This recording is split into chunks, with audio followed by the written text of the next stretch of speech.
Nesse nosso início, você que está com a Bíblia aí, abra o Salmo 123, esse nosso culto de ceia. As palavras do salmista são um convite para nós, quando ele relata a sua experiência como homem de Deus. Salmo 123, você encontrou, Coloque-se de pé. Salmo 123 diz assim: a ti que habitas nos céus, eleva os olhos, como os olhos dos servos estão fitos nas mãos dos seus senhores, e os olhos da serva nas mãos de sua senhora. Assim os nossos olhos estão fitos no Senhor nosso Deus, até que se compadeça de nós.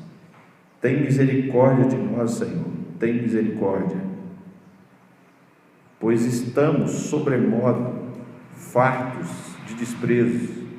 A nossa alma está saturada do escárnio dos que estão à sua vontade e do desprezo dos soberbos. Até aí, eu quero te convidar para, nesse início de culto de ceia, uma palavra de oração. O salmista expressa sua confiança no Senhor. Ele faz uma comparação com o servo, a serva que espera das mãos do seu Senhor a ajuda, o socorro. Assim o salmista espera que das mãos do Senhor venha ajuda e socorro, misericórdia e compaixão. Senhor, nós te louvamos, nós te bendizemos, ó Pai, esse dia, te louvamos por essa hora, te bendizemos porque podemos esperar o Senhor olhar para nós com misericórdia e com compaixão. O salmista, em seu momento de tribulação, de angústia, espera, olha para a mão do Senhor, olha fixamente para o Senhor, atentamente para o Senhor, e espera que venha do Senhor o socorro, a ajuda, a compaixão e a misericórdia. Nós te louvamos porque nós celebramos no dia de hoje a ceia do Senhor, que é a expressão do agir de Deus em nosso favor, mostrando sua compaixão e sua misericórdia, mostrando que Ele é favorável a nós, mostrando que Ele se importa conosco, que Ele vem ao nosso encontro, que Ele move céus e terra para assentar-se em volta da mesa conosco, banquetear conosco, desfrutar de comunhão conosco. Louvado seja o teu nome, ó Pai, que nós nos abramos nesse tempo para desfrutar, ó Deus, dessa presença maravilhosa tua, de um Deus que vem ao nosso encontro, de um Deus de quem podemos esperar a mão graciosa pousando sobre nós, sendo estendida sobre a nossa cabeça, tocando a nossa cabeça e derramando sobre nós toda sorte de bênçãos graciosas, cheias de compaixão e de misericórdia. Louvado seja o teu nome, ó Pai. O teu Espírito sopre sobre nós, se mova em nós, através de nós, ó Pai. Te pedimos isso no nome de Jesus. Amém. Amém. Vamos continuar louvando o Senhor. Aleluia. Louvando o Senhor. Você pode colocar de pé em nome de Jesus? A louvar a Deus é todo-poderoso, amém? Nasci para vencer.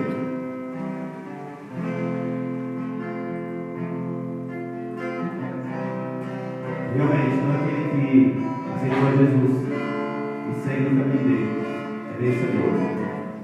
Amém? Aleluia, Jesus. Posso deixar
Aleluia, Senhor.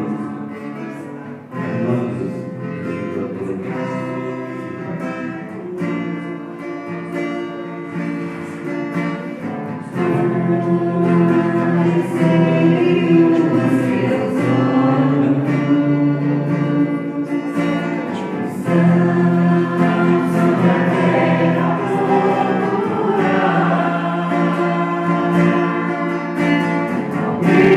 Tira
celebrações. Te louvamos, porque dizemos a Ti, meu Deus Israel, louvado seja o Senhor. Glória para Ti, meu Pai. Muito obrigado.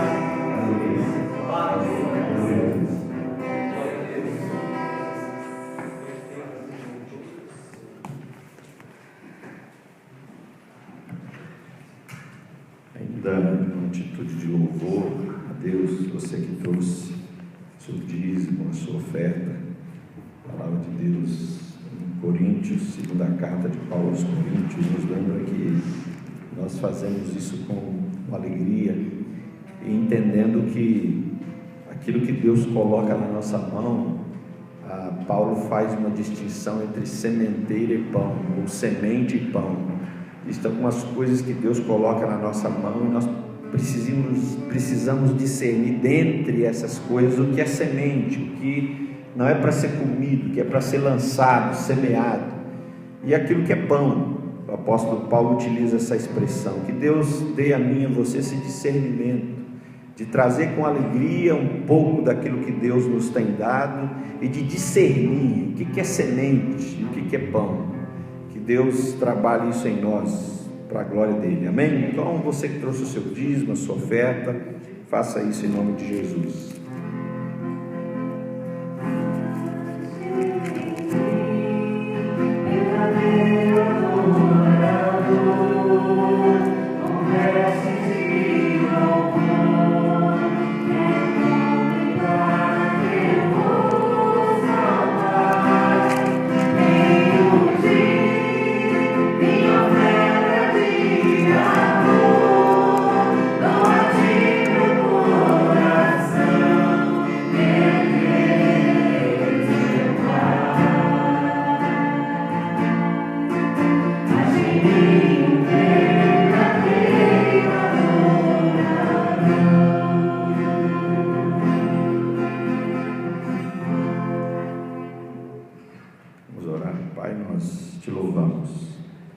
Graças, Senhor, por esse tempo.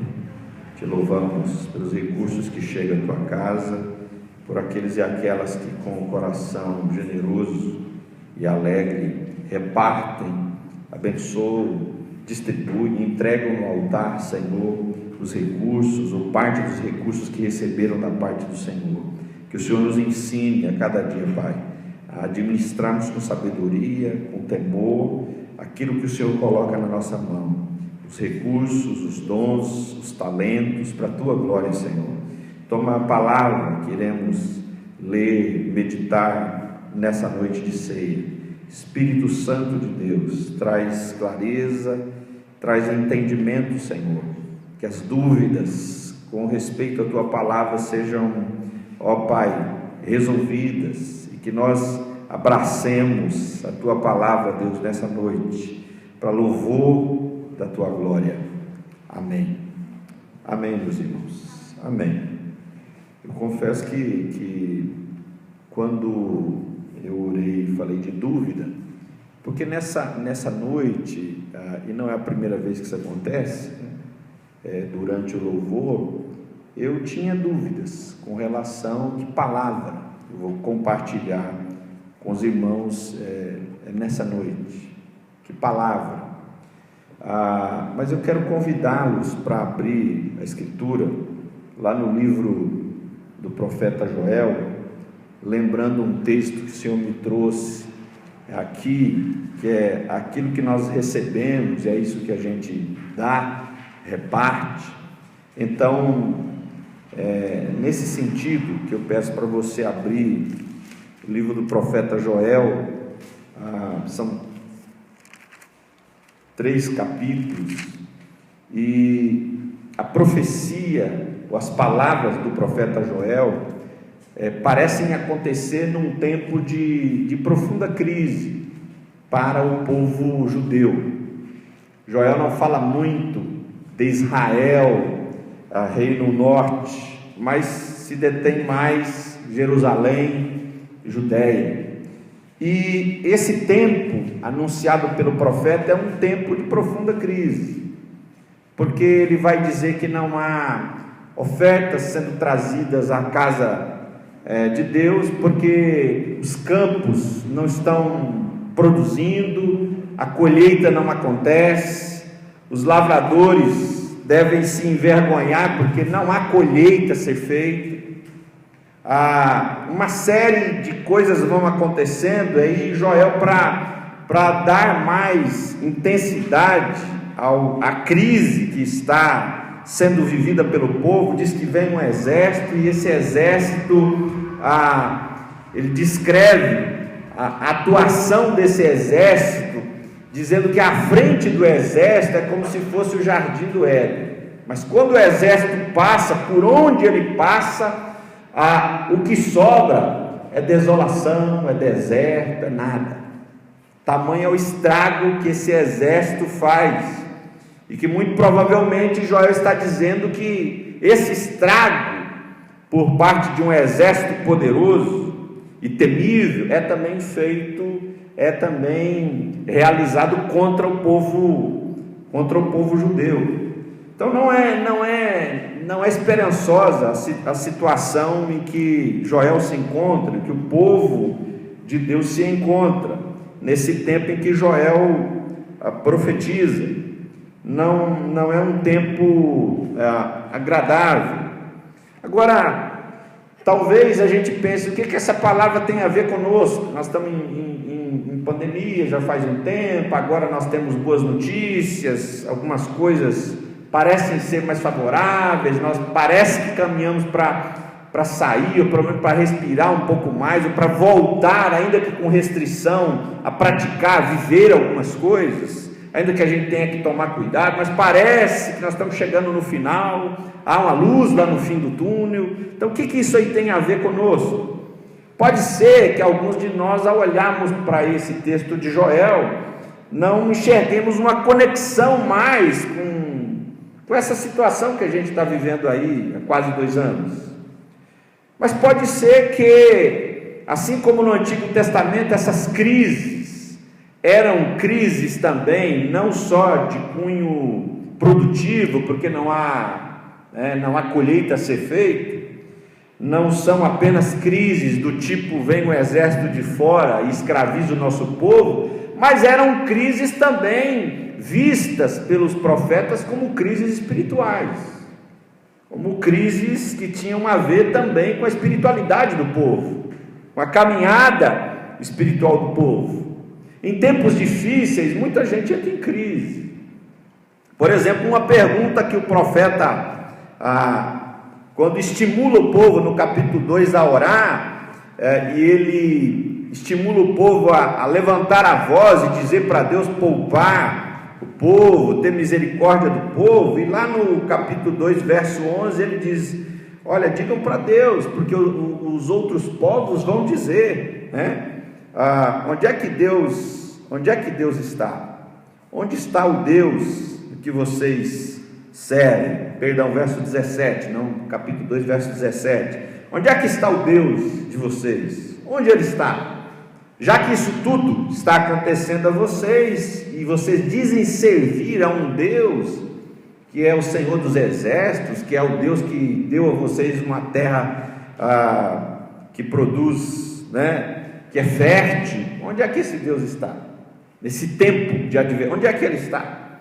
Então, Joel fala isso para o povo, diz: orem, porque as pessoas vão perguntar. Mas eu também me pergunto se Joel diz isso por causa dos povos pagãos que estavam perguntando, ou será que essa pergunta também existia dentro do povo de Israel? Porque quando a gente vai para os Salmos, a gente encontra isso aí. Deus, onde o Senhor está? Deus, o Senhor desamparou. Deus, o Senhor esqueceu das promessas. Deus, o Senhor agora não é mais benigno. Deus, então isso aí está nos Salmos também. Então será que isso não é uma pergunta nesse tempo de crise na vida do povo? Então crises também assolam o povo de Deus, às vezes crises espirituais. Algumas coisas começam a ficar escassas. As pessoas podem de repente começarem a perder a reverência, a perder o temor, perder o respeito com aquilo que sempre respeitaram, porque entenderam que era sagrado. Quanta gente, não por conta de pandemia, mas dos tempos que vivemos, e porque o coração nosso, humano, é inclinado à corrupção, perdeu a reverência, por exemplo, uma série de ações que são e que sempre foram para nós sagradas. Quanta gente perdeu a reverência com a oração, quanta gente perdeu a reverência com a palavra, quanta gente perdeu a reverência com a comunhão, com o partir do pão, quanta gente perdeu. E essas coisas acontecem em tempos de crise. Agora, duas perguntas que eu acho que são importantes para nós aqui olhar, antes de lermos alguns trechos do profeta Joel, é o que Deus espera de nós em tempos assim difíceis, de crise. O que Deus espera de nós quando nem tudo vai bem, quando pelo contrário parece que em muitas dimensões da vida tudo vai mal. O que Deus espera do seu povo? Por que Deus levanta Joel para falar o que ele fala? Porque Deus espera alguma coisa de nós. O que Deus espera? E uma segunda pergunta: o que a gente pode esperar de Deus em tempos difíceis, em tempos de calamidade, em tempos de crise, em tempos de angústia, em tempos onde a colheita não acontece? O que podemos esperar de Deus? O que nós podemos esperar de Deus? Então, quando a gente vai para o capítulo 1, gostaria que você acompanhasse a leitura. Eu vou ler um primeiro trecho, depois, conforme necessário, vou citando outras porções. Nós vamos ler, são 3 capítulos, mas eu deixo de antemão um desafio para você investir um tempo lendo o livro do profeta Joel. Diz assim, Joel 1, verso 1, palavra do Senhor que foi dirigida a Joel, filho de Petuel: ouvi isto, vós velhos ou anciãos, escutai todos os habitantes da terra. Aconteceu isto em nossos dias, ou nos dias de vossos pais? Narrai isto aos vossos filhos, e vossos filhos o façam a seus filhos, e os filhos destes a outra geração. O que deixou o gafanhoto cortador, comeu o gafanhoto migrador. O que deixou o migrador, comeu o gafanhoto devorador. O que deixou o devorador, comeu o gafanhoto destruidor. Ébrios, despertai-vos e chorai. Uivai todos que bebeis vinho, por causa do mosto, por causa do vinho novo, porque está ele tirado da vossa boca. Porque veio um povo contra a minha terra, poderoso, inumerável. Os seus dentes são dentes de leão, e ele tem os queixais de uma leoa. Fez de minha vida uma assolação, destroçou a minha figueira, tirou-lhe a casca, que lançou por terra. Os seus sarmentos se fizeram brancos. Lamenta com a virgem, que pelo marido de sua mocidade está cingida de pano de saco. Cortada está da casa do Senhor a oferta de manjares e a libação. Os sacerdotes, ministros do Senhor, estão enlutados. O campo está assolado e a terra de luto, porque o cereal está destruído. A vide se secou, as olivas se murcharam. Envergonhai-vos, lavradores, uivai, vinhateiros, sobre o trigo e sobre a cevada, porque pereceu a messe do campo. Ou seja, não tem colheita. Verso 12, a vide se secou, a figueira se murchou, a romeira também, e a palmeira, e a macieira, todas as árvores do campo se secaram, e já não há alegria entre os filhos dos homens. Até aí, meus irmãos. Se a gente continuar observando algumas expressões que vão aparecer no verso 13, cingivos de pano de saco, lamentai, verso 14, promulgai um santo jejum, convoque a assembleia, congregue os anciãos, os moradores da terra. O verso 15 começa a falar desse dia do Senhor. Parece que tudo que está acontecendo remete o povo ao chamado dia do Senhor. O capítulo 2, verso 1 diz: tocai a trombeta, dai voz de rebate, ou seja, de aviso no meu santo monte, perturbem-se todos os moradores da terra, porque o dia do Senhor vem, já está próximo. E aí ele começa a descrever o dia do Senhor, como será esse dia do Senhor na visão do profeta Joel. É um dia terrível, como diz, mas é um dia também de salvação. O verso 12 do capítulo 2: assim agora mesmo diz o Senhor, convertei-vos a mim de todo o coração, isso com jejum, com choro, com pranto. 13, rasgai o coração, não as vestes, converta-se ao Senhor, porque Ele é misericordioso, compassivo, tardio em irar-se, grande benignidade, se arrepende do mal. O verso 14: quem sabe se não se voltará e se arrependerá e deixará após si uma bênção, uma oferta de manjares e libação, o Senhor vosso Deus. E aí de novo tocai a trombeta, essa ideia de tocar a trombeta para reunir o povo. Quando fala dessa, pode ver que Apocalipse usa essa ideia das trombetas, que é uma imagem, não é uma imagem só do Apocalipse, é uma imagem tirada daqui do Antigo Testamento, porque a trombeta era tocada para reunir o povo. Por isso que a ideia do arrebatamento é Deus reunindo a sua igreja. Ele fala, a trombeta vai tocar, essa ideia bíblica de reunir o povo, e é muito utilizada por Joel. Vamos reunir o povo, vamos chorar, vamos clamar, vamos lamentar, vamos derramar o coração diante de Deus. O verso 15, essa ideia de tocar a trombeta. O 16, de congregar o povo, e aí por aí vai.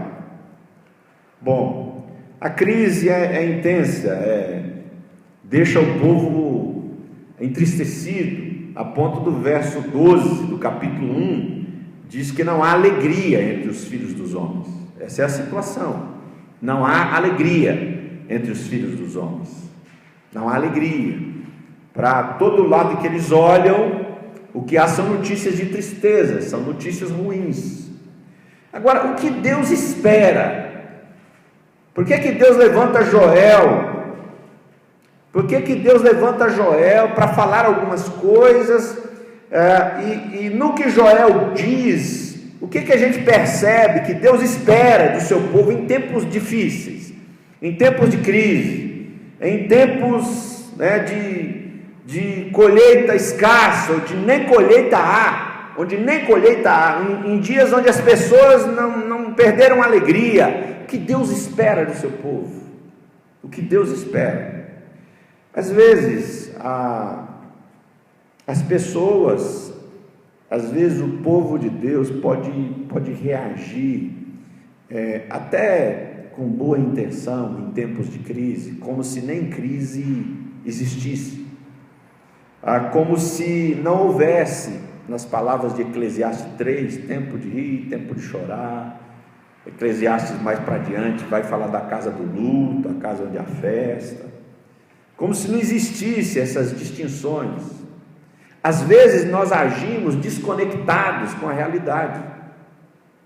O nosso Deus está no céu, tem uma canção, Meu Deus está no céu, também o quê? No meu coração. Às vezes a gente age como se a gente fosse cidadãos do céu, e somos. Só que a verdade não é só essa. Nós somos cidadãos do céu morando aonde? Na terra. Os nossos pés estão na terra. E sendo cidadãos do céu, com os pés na terra, nós não podemos caminhar desconectados com o que está acontecendo à nossa volta. Me parece que Deus espera do seu povo essa conexão. Porque já que as coisas não vão bem, Deus não pede para o povo reunir e fazer festa. Deus não pede para o povo celebrar por tantos dias. Deus não pede para que o povo seja tomado de um espírito festivo, porque o povo de Deus tem que se alegrar sempre, tem que festejar sempre. Não é isso que o profeta diz. Você percebe que o verso 2 do capítulo 1, quando Joel fala para os anciãos, dá a impressão que o pessoal não percebeu o que está acontecendo, estão um pouco desconectados com o que está acontecendo. Por isso que o verso 2, capítulo 1 diz: ouvi, vós anciãos, escutai, todos os habitantes da terra, aconteceu isso em vossos dias? Vocês se lembram de algo parecido com isso nos dias de vocês? Parece que Joel diz que está acontecendo algo que não aconteceu. faz muito tempo, e que pelo menos até os anciãos não conhecem nada parecido, que a gravidade do que está acontecendo, por mais que os anciãos tenham alguma história grave para contar do passado, mas não se aproxima do quão grave é a realidade que eles estão vivendo naquele tempo.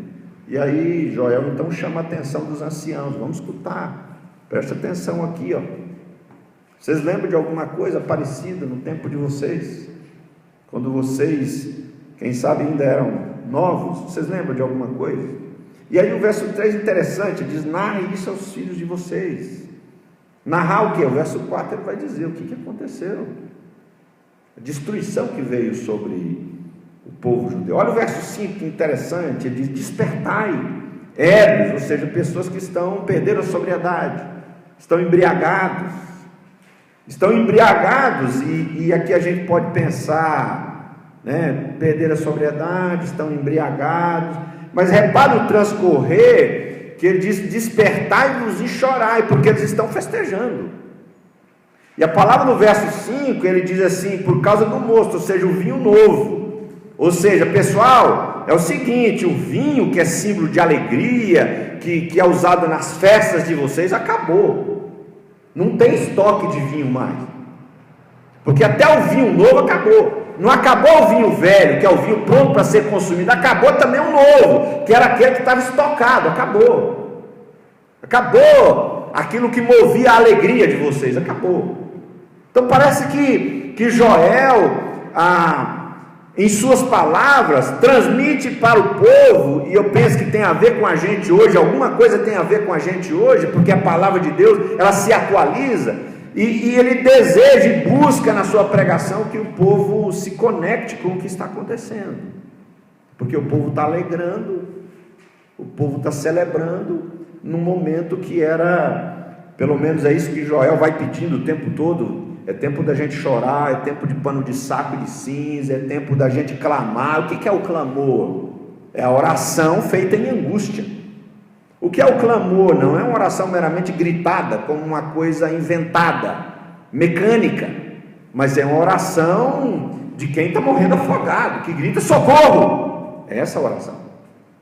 Essa oração, por isso que o clamor é a oração mais alta. Por quê? Porque é alguém que está clamando socorro.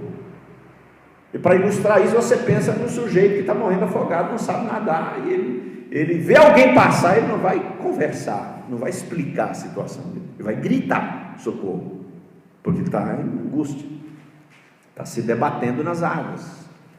Então, o que Deus espera de mim e o que Deus espera do seu povo em tempos difíceis é que a gente não seja indiferente às dificuldades que nós estamos enxergando à nossa volta, que a gente não seja indiferente à dor que está doendo no coração das pessoas à nossa volta, que nós não sejamos indiferentes às lágrimas que as pessoas estão derramando à nossa volta, as preocupações que elas estão trazendo para nós nesse tempo, os medos que elas carregam. E aí não adianta a gente ficar lançando versículo bíblico para ver se espanta o medo das pessoas. O que Joel parece dizer não é para os de fora, não é para os pagãos, é para o povo de Deus. O profeta se levanta para falar para os judeus. Eu diria hoje, o profeta se levanta para falar com a igreja, e para dizer para a igreja o que? Olha, vamos nos conectar, porque nós não podemos fazer vista grossa o que está acontecendo à nossa volta. Vamos observar o coração do povo, o que está acontecendo com as pessoas, o choro, a angústia, o pranto, a dúvida, o medo, as perguntas. Não vamos agir como se a gente fosse pessoas que são do céu, mas não temos pés na terra. Nós estamos aqui, somos embaixadores de Cristo aqui. Então, esse tempo me parece que era um tempo de choro, um tempo de pranto, um tempo de saco, de pano de saco e cinza, e o povo está vivendo de outro jeito. Então Deus parece não pedir nada que seja elevado demais para o povo, apenas seja sensível ao que está acontecendo. Não vá agir como se, é mais ou menos como se nós estivéssemos num calor escaldante, e aí de repente alguém pega uma blusa para um frio rigoroso e coloca e sai. Quer dizer, parece que é isso que está acontecendo com o povo judeu. E Joel quer trazer o povo para se conectar com a realidade. Não é hora de blusa para frio rigoroso, porque o tempo que nós vivemos é de um calor escaldante. Então vamos nos conectar com a realidade, porque Deus vai usar a gente nesse tempo, conectado nesse tempo. Jesus vem e se encarnou nessa terra, e Deus usou ele se encarnando como judeu nessa terra. Deus vai usar você, vai usar a sua casa, sendo sensível às dores do povo nesse tempo e nessa época. Agora, o que a gente pode esperar de Deus? O que Deus espera de nós é que a gente se conecte com a realidade, que nós não sejamos insensíveis às coisas que estão acontecendo de terríveis à nossa volta. Agora, o que a gente pode esperar de Deus? O capítulo 2 continua nessa descrição, né, pedindo para o povo prantear, se reunir, chorar e tal. Mas quando chega no verso 18, olha que interessante, capítulo 2, verso 18, diz assim: então o Senhor se mostrou zeloso da sua terra, compadeceu-se do seu povo, e respondendo lhe disse: eis que vos envio o cereal, o vinho, o óleo, e deles sereis fartos, e vos não entregareis mais ao opróbrio entre as nações. E ele começa a descrever uma virada de mesa, começa a descrever uma mudança de destino, começa a descrever, por exemplo, que a sorte do povo, o destino do povo vai mudar, que não precisam mais, verso 21, 22, temer, não temais, não precisa ter medo mais, pessoal. O verso 23, ele diz: alegrai-vos, pois, filhos de Sião, regozijai-vos no Senhor, porque ele vos dará em justa medida chuva. É interessante, o verso 25, restituir-vos-ei os anos que foram consumidos pelo gafanhoto. Verso 26, comereis abundantemente, vos fartareis. O verso 27, sabereis que eu estou no meio de Israel, e que eu sou o Senhor vosso Deus, e não há outro, e o meu povo jamais será envergonhado. É interessante isso, que o que a gente pode esperar de Deus em tempos de crise, em tempos difíceis, em tempos onde nós clamamos? O que podemos esperar de Deus? Nós podemos esperar que Deus tenha e haja com misericórdia e com compaixão de nós, ou seja, que Deus observe a nossa dor, porque agora a dor do povo, o dor das pessoas à nossa volta se tornou a nossa dor. O sofrimento das pessoas, o pranto das pessoas lá fora se torna o nosso pranto. As preocupações das pessoas se tornam a nossa preocupação, e Deus então se volta, essa é a descrição do profeta, se volta para o povo e começa a mostrar que se preocupa, deixar evidente que se preocupa com o povo. Porque o que é compaixão? É dar importância à dor, ao padecimento do outro, se colocar do lado e padecer com. Porque a dor do povo se torna algo importante para Deus. Se importa com o sofrimento das pessoas, e parece que é isso que não vinha acontecendo até o capítulo 2, verso 17. Todo mundo sofrendo, e parece que o povo de Deus não se importava muito. Mas na hora que o povo judeu começa a prantear, começa a dar ouvidos ao que Joel vem profetizando, chega uma hora em que Deus começa a manifestar a sua compaixão. Verso 18, né? Então o Senhor se mostrou zeloso de sua terra e compadeceu-se do seu povo. Deus começa a manifestar a sua compaixão, começa a manifestar a sua misericórdia para com o povo. Isso nós podemos esperar de Deus. Podemos esperar de Deus que Ele vai, de algum modo, revelar para nós que se importa com a nossa dor e o nosso sofrimento. Isso pode acontecer através das pessoas que se achegam e que Deus envia para nós. Agora, por que Deus age assim? Joel vai finalizar essa parte no verso 27, Deus manifesta a sua misericórdia, age com misericórdia. O verso 27 vai dizer: sabereis que eu estou no meio de Israel, e que eu sou o Senhor vosso Deus e não há outro. Porque em tempos de crise, nós nos abrimos para outros deuses, nós nos abrimos para devoção a outros deuses, que parecem apresentar para nós a saída, a resposta, a solução. E quando nós nos abrimos para ouvir a palavra do Senhor, Ele vai trabalhando conosco, e vai restaurando o nosso coração, e vai manifestando a sua misericórdia, a ponto da gente crescer na intimidade, na consciência de que Deus está no nosso meio. Aquela história de Jacó, quando ele deita, ele está indo para a casa de seu tio Labão, ele deita num lugar, e aí ele pega uma pedra para fazer de travesseiro, ele tem um sonho, e nesse sonho tem uma escada que liga a terra no céu, o anjo sobe e desce, e ele diz: Deus está nesse lugar, e eu não sabia. Isso vai começar a acontecer, a gente perceber a presença de Deus no nosso meio o tempo todo, e nós não percebíamos. Uma coisa é a gente saber da doutrina da presença de Deus, outra coisa é nós começarmos a ter experiências, que o nosso coração é tomado de uma convicção, de uma certeza, onde acontece uma espécie de, ou aquilo que a Bíblia chama de revelação, o véu é tirado, e de algum modo a gente percebe: Deus está nesse lugar e eu não sabia. A mão de Deus estava por trás disso tudo, agindo aqui comigo, através do irmão, da nossa conversa, da nossa oração, do nosso bate-papo, e eu não sabia. Eu achava que era só um bate-papo. Então nós começamos a perceber a presença de Deus no nosso meio. Verso 27, capítulo 2: sabereis que eu estou no meio de Israel. Estou no meio de Israel. Interessante isso.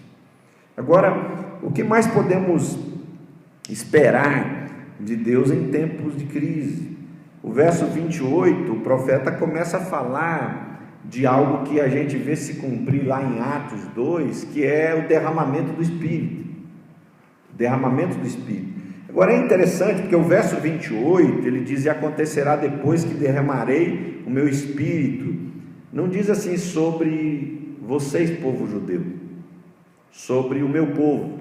Aqui usa uma expressão: sobre toda a carne. Sobre toda a carne. A ideia de sobre toda a humanidade. Eu derramarei do meu Espírito sobre toda a carne. Não é sobre a igreja, é sobre toda a carne. E aí diz o seguinte: vossos filhos e vossas filhas profetizarão, vossos velhos sonharão, vossos jovens terão visões, até sobre os servos e sobre as servas derramarei do meu Espírito naqueles dias. Coisa interessante. Por que é interessante? Porque quando a gente olha quem é que profetiza na Bíblia, quando a gente vê lá no Antigo Testamento quem é que profetiza na Bíblia, quem é que proclama, fala a palavra de Deus na Bíblia, são poucos. São pessoas levantadas. Por exemplo, Deuteronômio vai dizer: eis que eu levantarei um profeta no meio de vós.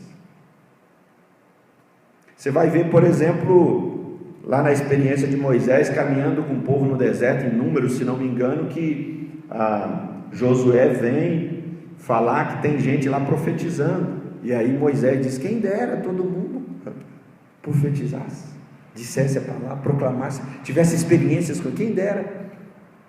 Então parece que aquilo que é experiência de Deus com um, com dois, com um grupo, com um, dois, três, ou com um povo, que é o povo de Israel, o desejo de Deus é o quê? Que essa experiência se espalhe por toda a terra, se espalhe por todos os povos. Não é isso que Deus fala para Abraão, quando diz assim: sê tu uma bênção, e em ti serão benditas todas as famílias da terra? Não é o desejo de Deus de abençoar para além de uma família de Abraão, para além de um povo, Israel, de alcançar todas as famílias da terra? Quem é pagão, quem ainda não crê, quem ainda não ouviu falar, quem não ouviu falar o nome Jesus, que Deus alcance todos os povos. E é isso que Joel lembra ao povo judeu nesse tempo, que nós podemos esperar de Deus em tempos de crise, que Deus vai derramar o seu Espírito, vai derramar do seu Espírito, não só sobre nós, mas sobre pessoas que nós nem imaginamos. E quem sabe essas pessoas que nós nem imaginamos, vêm como enviados de Deus também para nos socorrer, de uma maneira que nós nem imaginamos, porque o Espírito vai ser derramado. O Isaías já fala de algo parecido no capítulo 11, ele diz: quando a terra se encher do conhecimento de Deus, e ele começa a usar imagens de animais que não convivem juntos. Ele começa a dizer que a criança enfia a mão na toca da áspide e não há mal algum. Ele começa a dizer que, por exemplo, o lobo vai caminhar com o cordeiro. No ditado nosso, é o gato e o rato. Então esse pessoal vai conviver junto, porque a terra vai se encher do conhecimento de Deus. E se tem uma coisa que acontece quando o Espírito é derramado, é que as pessoas vão sendo cheias do conhecimento de Deus. Quero te convidar para se colocar de pé nesse instante.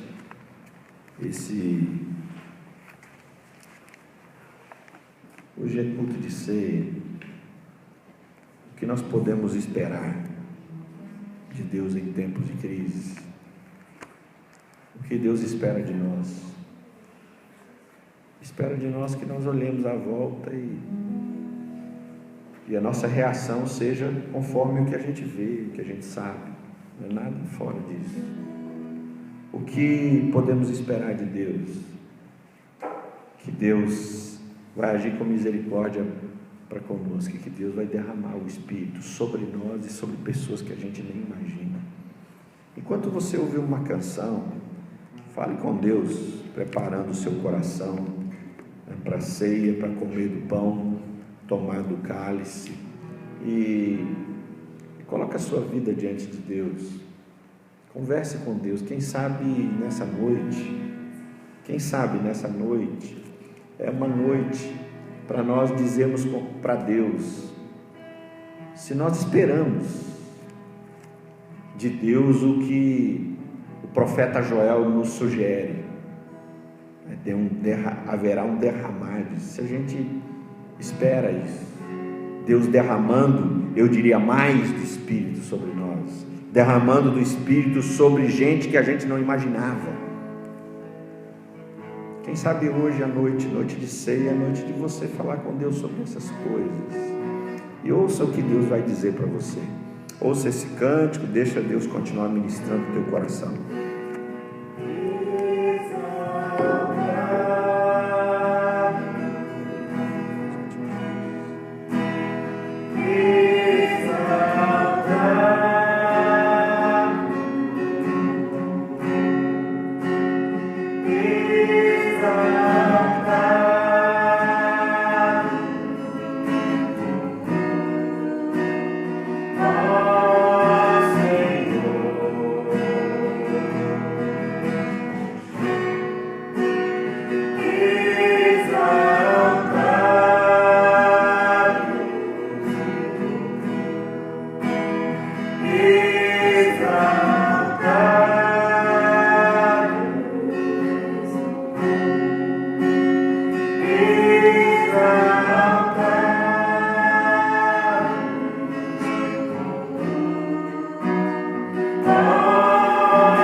louvamos, Senhor Deus, essa noite.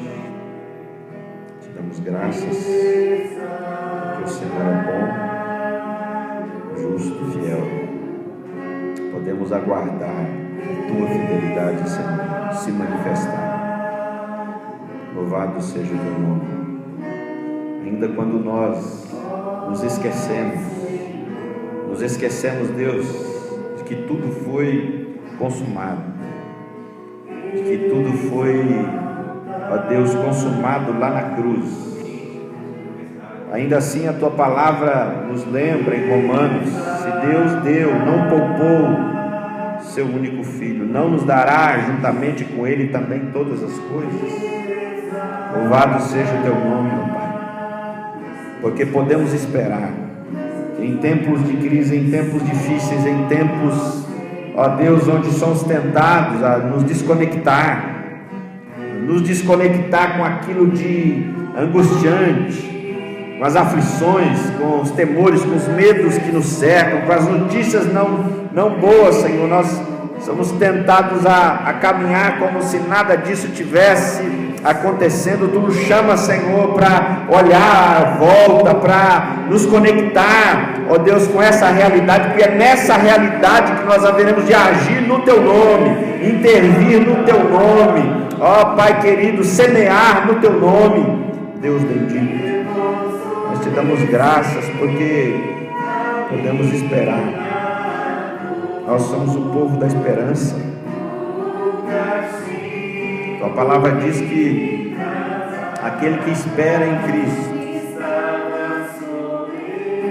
aquele que, ó Deus, espera em Cristo, todas as coisas, espera que Cristo faça todas as coisas no presente século, é o mais miserável de todos os homens.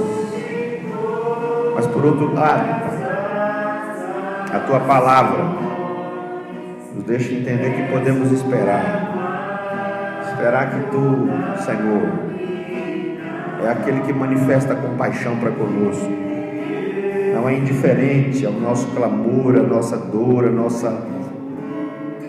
ó Deus, a nossa aflição, a nossa tribulação. Podemos esperar o Senhor derramando o Espírito sobre nós, derramando o Espírito sobre pessoas que nós não imaginamos. O Senhor derramando o Espírito sobre gente que nós não imaginávamos. O Senhor derramando o Espírito sobre gente que, aos olhos humanos, é gente que não se converte nunca. O Senhor derramando o Espírito sobre pessoas que viveram a vida inteira se curvando a ídolos, diante de ídolos. Ó Espírito Santo de Deus, nesse tempo de comer do pão e tomar do cálice, nós sejamos lembrados, através do sacrifício de Cristo Jesus, podemos esperar que o Espírito do Senhor sempre é soprado sobre nós. Quando o Espírito é soprado, ó Deus, nós somos revestidos de força, somos revestidos de esperança. Quando o Espírito é soprado, a nossa alegria se renova. Bendito é o Teu nome, Senhor. Nós Te pedimos, Senhor, consagra os elementos dessa mesa, o pão que vamos comer, o cálice que vamos beber, Senhor. Ó Deus bendito, que seja a lembrança do corpo e do sangue derramado, a lembrança de que esse que morreu é que disse: eu enviarei sobre vós o Espírito Santo, o Consolador, o Auxiliador, o Ajudador, o Apoiador. Esse Espírito é que nos enche de coragem, porque o apóstolo Paulo diz que nós não recebemos espírito de covardia, mas de amor, de poder, de moderação. Louvado seja o Teu nome, Senhor. E ainda que os dias sejam difíceis, ainda que os dias sejam penosos, Senhor, o Senhor é aquele que nos reveste de força. Louvado seja o Teu nome, ó Pai. Abençoa, nós Te pedimos, o pão e o cálice, para a Tua glória, para o Teu louvor. Amém. Amém.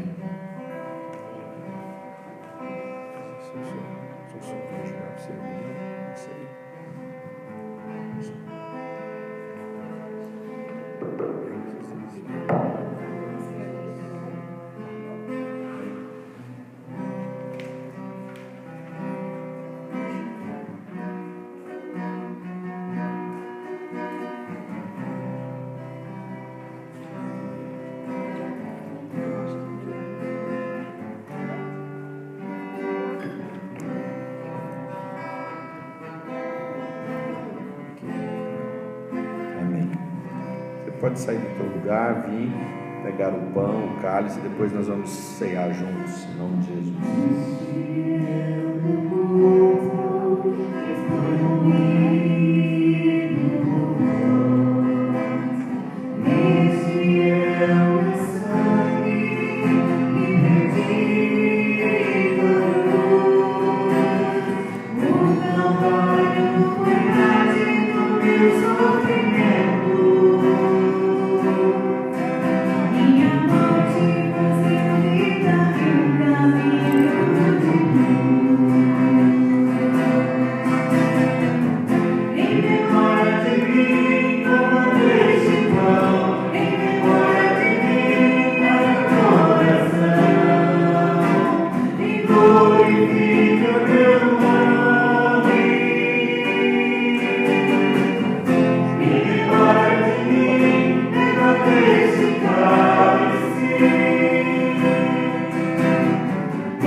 Amém.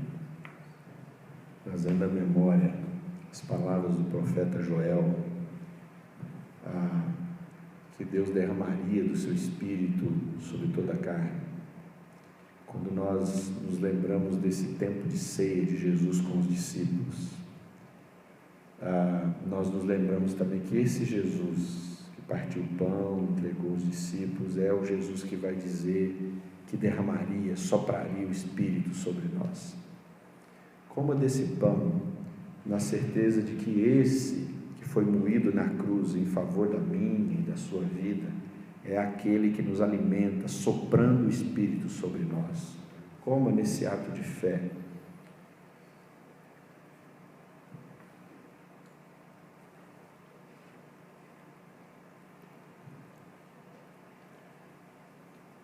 Esse mesmo Jesus que ceiou e que entregou o cálice, que representa o seu sangue, é o Jesus que, prometendo soprar o Espírito sobre nós, esse Espírito que, em sendo soprado, é o Espírito que nos convence do pecado, é o Espírito que nos lembra que o pecado que hora ou outra se manifesta em nós é pecado que em Jesus é coberto, que em Jesus recebe perdão, remissão. Então tome desse cálice na certeza de que o Espírito que te convence do pecado, esse Espírito soprado por Jesus, é o mesmo Espírito que te lembra o sangue de Jesus cobre os seus pecados. Tome nessa certeza de que o perdão de Deus é derramado sobre você.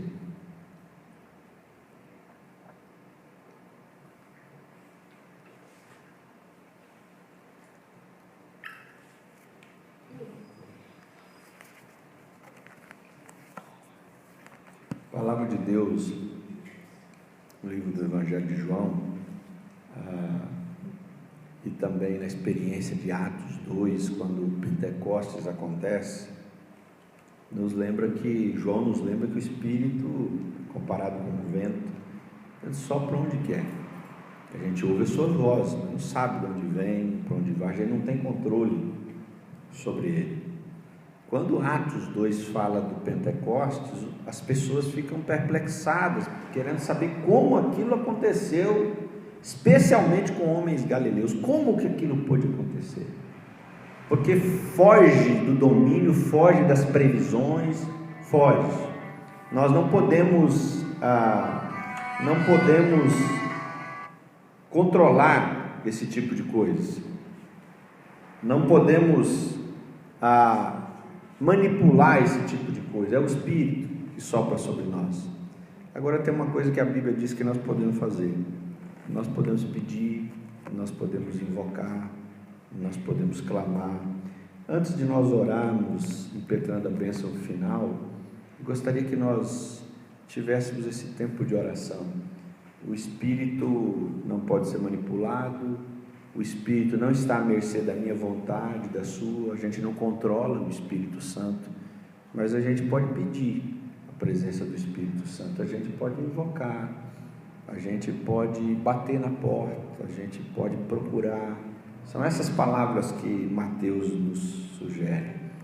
Então clame o Senhor, clame a presença, o derramar do Espírito sobre nós. Louvado seja o teu nome, Senhor. Te damos graças, te louvamos. Bendito és tu, Senhor. Estamos aqui, Senhor, necessitados de ti, carentes de ti, Senhor. Precisamos, Pai, necessitamos de Deus. Somos frágeis, somos incapazes, somos homens, mulheres, limitados, Pai. Não conseguimos viver por nós mesmos a tua vontade. Nosso coração por si mesmo não se sujeita ao teu querer. A tua palavra, Senhor, é estranha para o nosso coração carnal. Nós por nós mesmos, Senhor, não conseguimos andar pelas veredas da justiça. Nós não temos poder algum sobre o teu Espírito, Pai. Nós não dominamos nada. Nós, mesmo sendo nós esses que fazem parte da tua igreja, nós não temos domínio sobre o teu Espírito, porque ele sopra onde quer. Mas nós te pedimos, Senhor, nós te suplicamos, Pai. Estamos aqui, Senhor. Sopra o teu Espírito sobre nós. Sopra o teu Espírito sobre a tua igreja, Pai. Derrama desse Espírito gracioso, maravilhoso, amado, dócil, justo, bom sobre nós. Assim como Joel profetizou, Espírito Santo de Deus, derrama sobre nós, que os nossos lábios se encham de louvor, para que os nossos lábios comecem a cantar cânticos espirituais, Senhor, para que a nossa boca se encha de júbilo, para que o nosso coração experimente a alegria completa, a paz que o mundo não pode dar, para que nós vivamos o que a palavra chama de quebrantamento. O Espírito Santo de Deus, Espírito Santo de Deus, derrama-te sobre a tua igreja, Senhor. Derrama-te sobre nós, porque em tempos de crise, ó Deus, fica bem evidente que nós não temos força, nós não damos conta, nós não conseguimos, nós não temos a mínima condição. Ao homem é impossível, mas o que é impossível ao homem é possível para ti, Senhor. É possível para ti.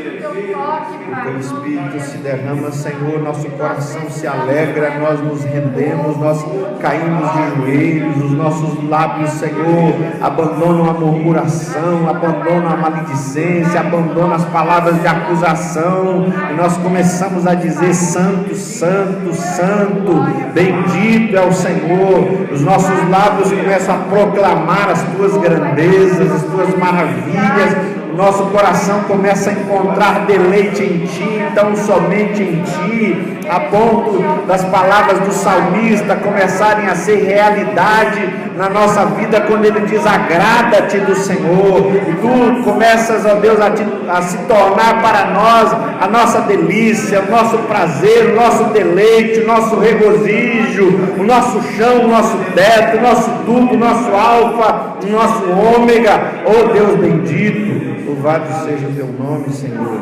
Derrama o Teu Espírito, Senhor, sobre nós, sobre a Tua igreja, sobre Teus filhos e filhas, ó Deus. Nos levanta na força do Teu poder, da Tua graça, Senhor, a fim de que saibam que Tu estás no nosso meio, a fim de que nós nos lembremos que o Senhor está aqui, que o Senhor está nesse lugar, que o Senhor está nas famílias aqui representadas, que o Senhor está nos casais aqui representados, que o Senhor está presente aqui. Louvado seja o Teu nome, nós Te damos graças, nós Te louvamos, Senhor. Aleluia, glórias a Ti, Senhor. Te bendizemos, que o Senhor seja conosco, que o Senhor continue soprando sobre nós, nos usando na seara, a fim de que no Teu nome, Senhor, nós sejamos cartas vivas, escritas pelo Teu Espírito, cartas de Cristo, aonde nós estivermos, Senhor, que haja esperança do Senhor através do nosso viver, do nosso falar, nós sejamos os proclamadores da esperança, Senhor bendito. Fortalece o Teu povo, que a bênção do Deus que é Pai, que é Filho e que é Espírito Santo se derrame sobre nós e ordene sobre nós paz e a Tua alegria. Amém e amém. Que o Senhor te abençoe, meu irmão. Uma boa semana.